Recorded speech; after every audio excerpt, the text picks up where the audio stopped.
लगे छी अपने सबके मिथिला संस्कार पर स्वागत करे छी। एकटा विवाह बेटा विवाह के गीत दै छी से सुनू। कोयली के बाना पुत्र तोहारो जनम भेल से हो पुत्र ब्याहना जाए हे पाना का पाता जाका दूल्हा से फलना दूल्हा पुराइना पाता सन पा सारा है से हो देखी सासु मुहामा निरेखे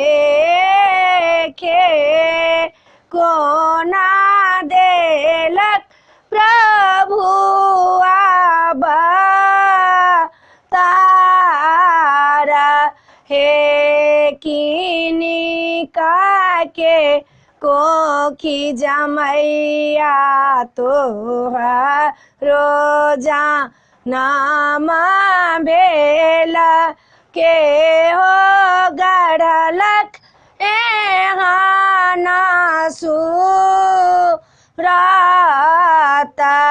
हे आमा के कोखी सासु हमारो जनम भेल प्रभु गढ़लक हमारो सुरती है आई के राती फलना दुल्हाए ताही गामाबा भोरे होइते आहा चली जाबे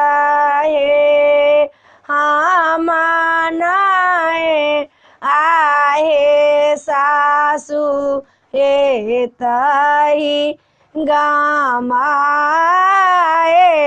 बा आमा होइथिन त कैता बाट हे आमा जे सुना थिन जहरा खा हे मारथिन बेटा भेल हमार बीरा नाहे